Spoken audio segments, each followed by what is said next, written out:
Today I will introduce the RISE, which is robust integral of sign and error control, and cooperate with the multi-layer neural network. So RISE control, this is one major advantage of using RISE control, which can avoid high frequency switching, and that happens before in the study mode control. Okay, so RISE control, in other words, is improved version of high frequency control, okay, which is study mode control. So the conventional way to design controllers, given this already Lagrange systems, okay, the conventional way to design that is we design filter tracking error for the first step, okay, then we substitute the dynamics from MQ double dot, right, and R, the filter tracking error is defined as E dot plus alpha E.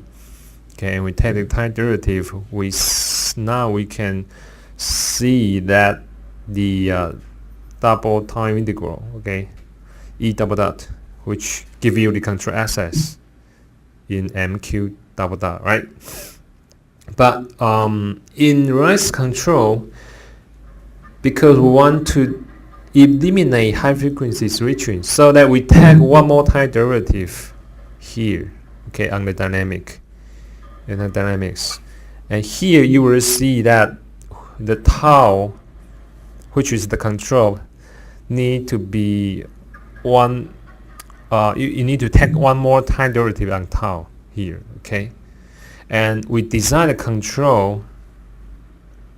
On tau dot. Okay, but before we design a controller on tau, okay, so that's the difference. For example, given the linear system described by this, which is x dot equal to fx plus ut. U is the control, f is the nonlinear dynamics, and f can be upper bounded by constancies. Let's compare between conventional design and RISE control. Okay, so conventionally, you will design the label function, which is a quadratic form here, and you take the time derivative, you substitute the closed-loop dynamics here, okay? Then you design a high frequency control, beta psi x. Beta is greater than the absolute value of uncertainties, okay? So this is a high frequency control. But for RISE control, we are not design controller on U. We design controller based on U dot. But when implement, we implement U. Okay. And in U dot, we put a sign. We put a high frequency term, which is beta psi x, in U dot for RISE control. Okay, which is this. But in conventional control, we put psi x directly in U. Okay, that's the difference. One is in U dot, one is in U. So when you implement a controller, you need to take the time integral on this U dot. Okay, so this U is what you really implement in real case. Okay, and because you integrate U dot, which means you integrate the sign function, and that's how we eliminate the high frequency switching. Let's say we are doing a regulation control, which we want x goes to 0. So we design R function such that R dot is x double dot equal to alpha x. And we want x goes to 0 as t go to infinity. Then from x double dot, we can substitute the open loop dynamics from x double dot. This is filter tracking error. And okay, so given this open loop dynamics, the conventional way to design the controller, this is the open loop dynamics. Then we design U, okay, design this, which could be U equal to some feedback and some high frequency term. This is high frequency control. For RISE, we will take one more time derivative. Okay. Okay, compared to here, we take one more time derivative. because we want to eliminate the high frequency terms. We move the high frequency terms in U dot, right? Here is in U. So similarly, you can design U dot to be again minus KR minus beta sine X. Okay, so here is the same, right? When you implement the control, which is U, you need to integrate this U dot. By definition, this is U. And because this U dot, which means you integrate all these terms, okay? And you will integrate some discontinuous terms, high frequency terms. It becomes continuous. In here, the controller is not continuous because of the sine function. Now it's continuous, right? Because remember, sine function is this.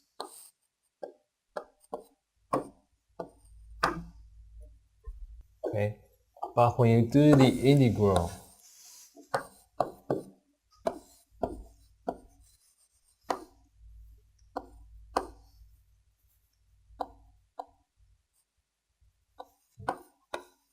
tau, it becomes continuous, right? Here the discontinuity is at 0, right? Here you have discontinuity, but here is always continuous. Okay, which means the high frequency switching doesn't exist now. Okay, so this is the advantages, but the downside is the analysis here has to be redefined or have to be redesigned. Okay, all this process, all this stuff, all this analysis has to be you need to redo the whole analysis. Okay, and that's the reason that we put P term here. Okay, P term. P is a positive definite value function. Okay, to be, and this can be designed. Okay, so here in this slides, the objective is just for you to do a quick comparison between the conventional control and rest control, the advantages and the downsides. So as I say, when you take the one more time derivative compared to the conventional approach, you take one time derivative on U, which is U dot.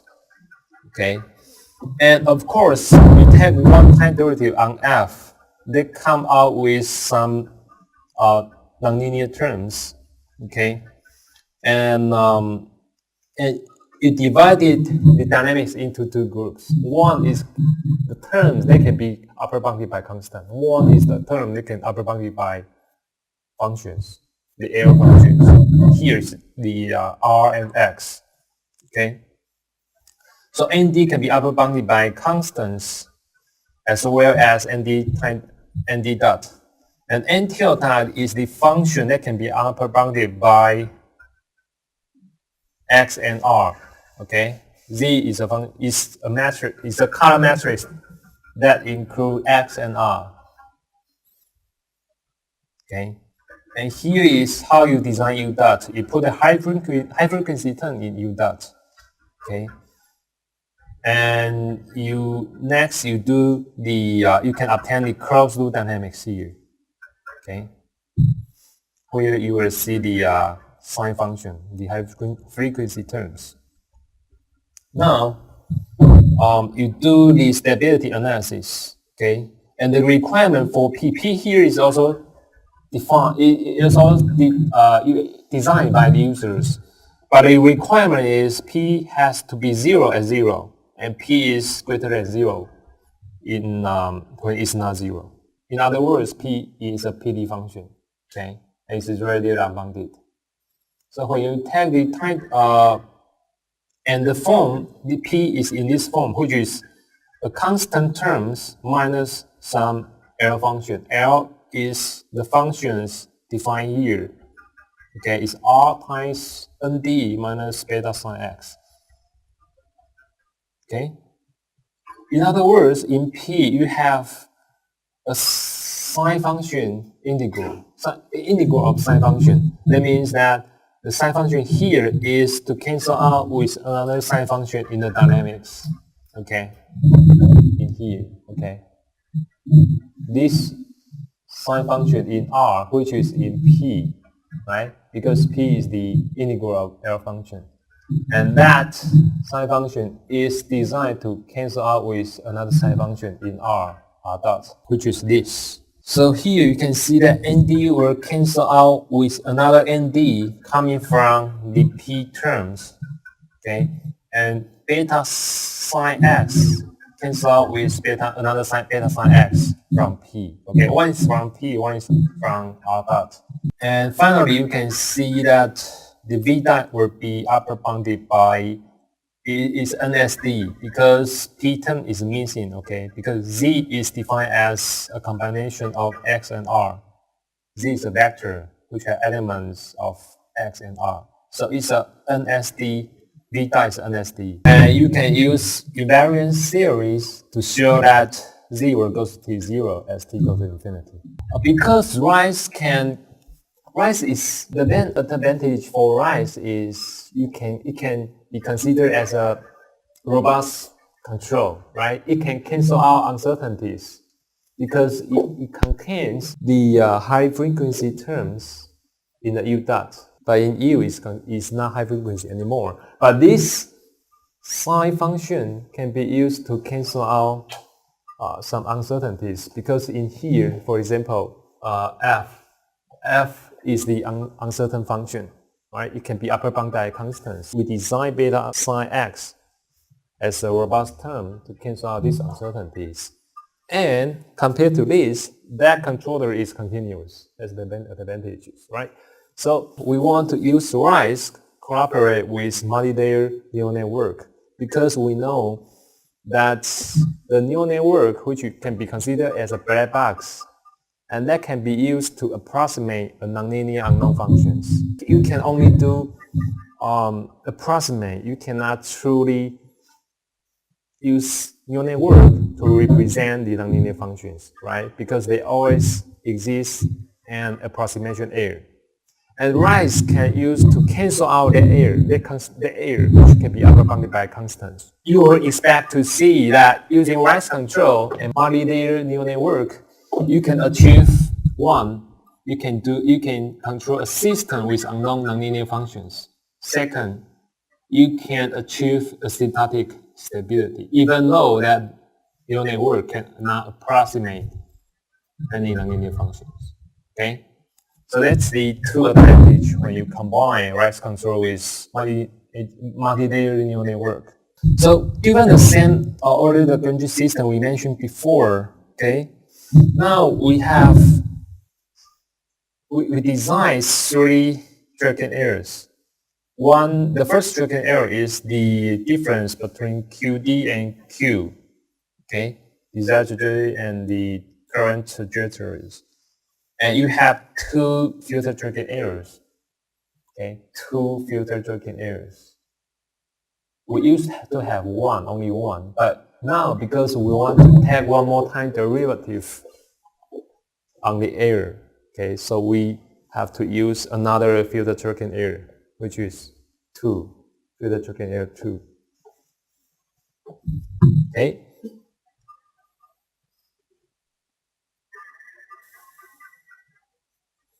And by using this R function in the open loop dynamics, this open loop dynamics can be rewrite as this form, okay?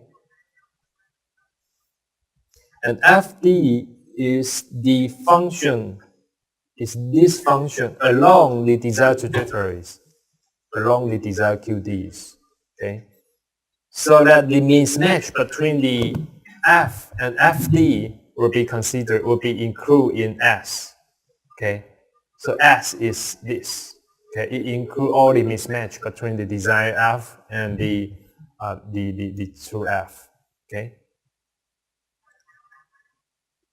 So next, you take one more time derivative on MR that obtains mr dot minus m dot r and plus the other terms, okay? And this is du. This is the control we design. And the control, okay, this is u dot, sorry, u dot. Remember here we have tau, right? This is open loop dynamics. We have tau here, okay? And next we take one more time derivative on this equation. So every term will have one more time derivative. So tau becomes tau dot. And tau dot we design, which is the control we design as this, okay? And you can imagine, you can expect that you can see the high frequency term in here, okay? So FD head dot is the feed-forward term in the controllers, right? We want to use this FD head dot term to cancel, to track the desired trajectories. And the second term contains the feedback terms and robust term. Robust term is deal with the, to dominate the mismatch terms that can be upper bounded by constants. And this is, and another one is for feedback, okay? Same as here. This one is for feedback. This one is for robust. Okay. So for mu dot, we design mu dot as this, which contain feedback and high frequency terms, which can be considered a robust term. Okay. And because remember, here we use multi-layer neural network to approximate the nonlinear function, okay? This is nonlinear, the estimate of the desired nonlinear function, FD hat, and that was approximated by the multi-layer neural network. And this W hat and V hat are the weightings, are the weight to be estimated, similar to Y theta hat in adaptive control. The weightings, these are the weighting to be estimated, right? And there's some update low for theta hat. And this is the uncertainties. And they can be upper bounded by constants, which according to property 3. So next, you can regrouping these dynamics, okay, into these equations. And the untilted terms contain the terms that can be upper bounded by states. And n terms are those terms that can upper bounded by constants. And this one can be cancelled out with the adaptive law that used to estimate W hat and V hat. So eventually, when you do the stability analysis, you will see this. You design the ball function, which contains these three terms that have this, they are associated with tracking error, and you had add another two terms to help to cancel out the high frequency terms. But it requires to be positive definite, because in a double function, this function has to be positive definite. So every term, which is P and D, P and Q, have to be positive definite. Okay, so when you take a time derivative, you substitute causal dynamics and substitute P dot, Q dot, you will get this. So P dot is associated with these terms. Q dot is associated with the W tilde and V tilde, okay, the estimate error terms. And finally, you can see that it's negative semi-definite. And it's semi-global because this condition, okay, for this to be negative definite, it requires the control gain to be large enough given the beta 3. Beta 3 is the control gain. So given a fixed beta 3, given a control gain, you need to design another control gain, increase another control gain such that it can involve the initial condition of Z, okay, which is the control error, tracking error, okay? So let's for the rise control with multi-layer neural network. Any question? So the reason I speed up or this material, this course, this slice is because we don't include this in the exam, right? And I don't think every one of you will use this control approach in the future. If you maybe in one day, if you need this, you can go back and check out these slides along with the paper. There's a paper which I post on Google site. They will. I hope this course will help a lot. Okay. But I don't expect every one of you to understand or to 100% realize this. And in terms of the exam, the midterm 2, well, you can see that the question format is very similar to homework, right? Right. The way I design the question, the midterm question is I copy the question from homework to the exam, change some coefficients. For example, right? And I just add C in here. And I ask you to design high gain, high frequency, and adaptive, right?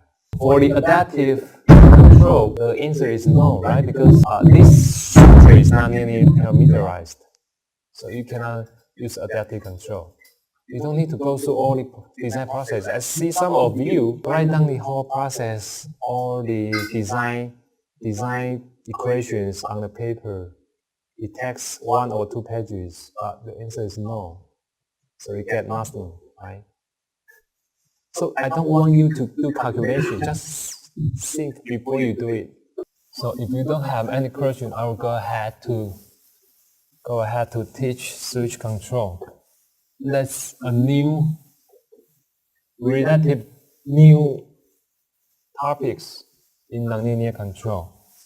So remember what we have been covering in this semester is we discuss we design controllers for dynamics, for continuous dynamics, right? For systems with this continuous dynamics. For example, we design controllers for functions, for dynamics like this, okay, right? Or for linear systems, we design controller for this kind of systems, okay? Or this is continuous, right? F is a continuous function. U is a continuous function, right? AX, X is constant, B is constant, but this is a continuous function. This is a continuous function. For example, U is minus KX, feedback, right? And X is a continuous function as long as the right-hand side of the equation is continuous, right? 对吧?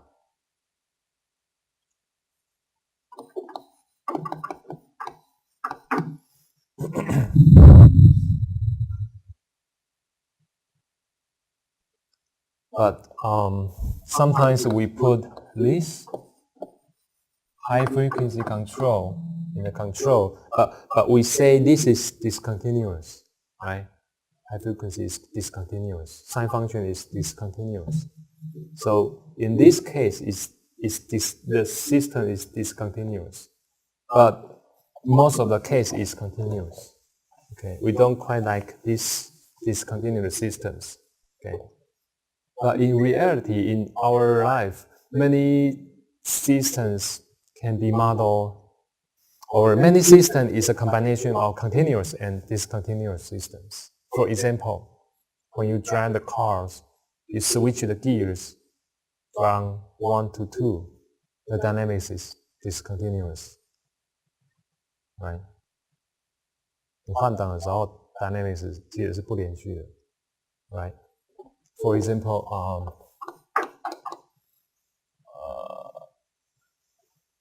okay, when you switch the gears, and when you play basketball, right? You apply a force on the ball, right? and it goes down to the ground with some velocity, right? And you are bouncing back, right? After it hit the ground, you are bouncing back.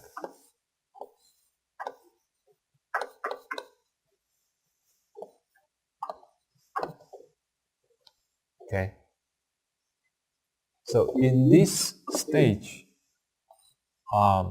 after the ball is released from your hand, the Gromov equation is just dominated by the gravity, right? So it's a continuous dynamics. But until the ball hits the ground will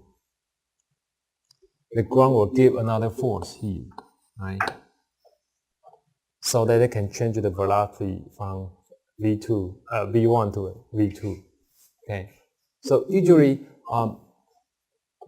engineering people model this dynamics. They assume that the force applied from the ground happens instantaneously. Okay. It's hard to estimate how long the force from the ground applied on the ball. Okay, so they assume that happened instantaneously. Okay.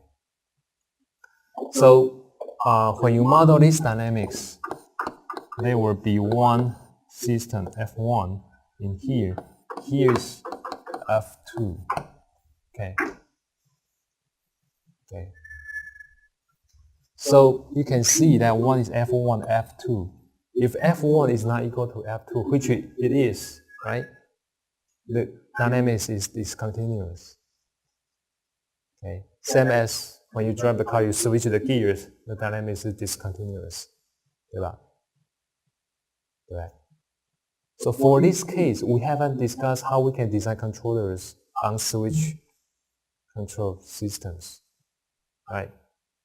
But there's a way to design controllers for the systems with continuous and discontinuous dynamics. Okay. So differential equations. We said, given a differential equation, for example, this is a differential equation, right?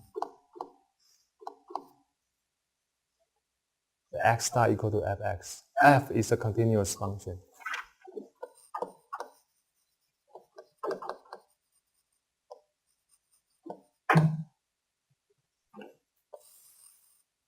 But if you want to model this kind of dynamics, okay, you have in one system you switch between from t from 0 to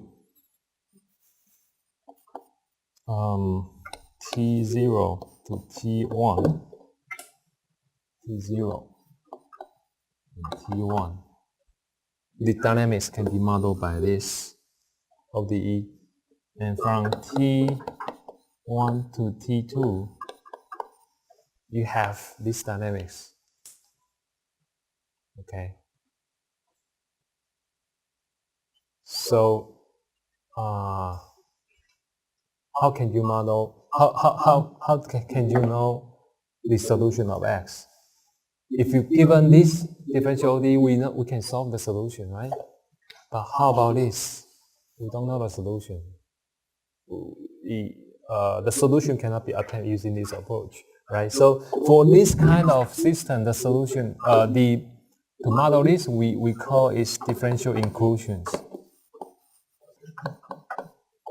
Okay.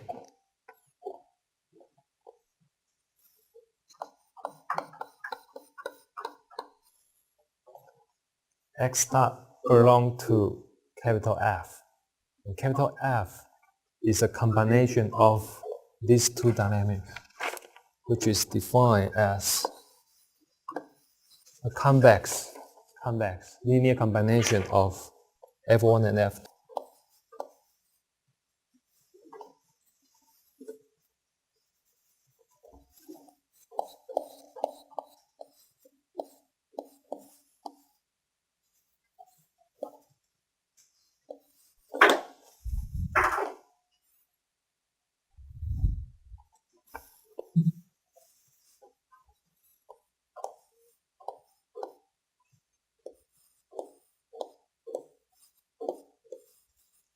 Okay.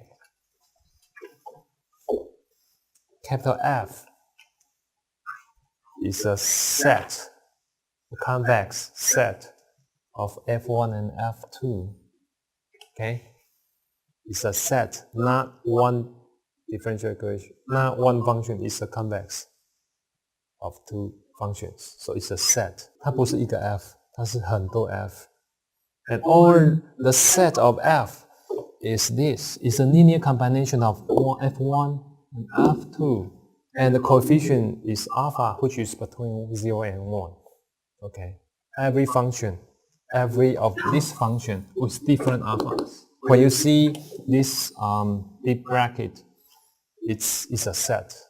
很抽象. So there's no unique solution. It's a set of solutions. So this is what my advisor told me to do like 5 years ago when I was first year of my PhD. He said, hey, go to study switch control. And I know this, but I don't know that. It took me a long time to explore the area and apply this theory on different applications. And there are many different systems in the world can model by these differential inclusions. Okay, like when we do network control systems, we have multiple robots cooperate together, and they are in which each system require the neighbor informations by communication. But in reality, the communication channel can be unreliable, right? The communication can disconnect and recovers. So because the feedback depends on the neighbor information, so when you have communication disconnections, the feedback will change, and the change is kind of like this. It's discontinuous. So the system switch between different dynamics, so they can be modeled by differential inclusions. Okay, and your job is to guarantee that the controller you design has to stabilize the system no matter which alpha it is, because X is belong to a set of F, not an equation. And in all these conditions, the controller you need to guarantee the controller can stabilize the system. Okay.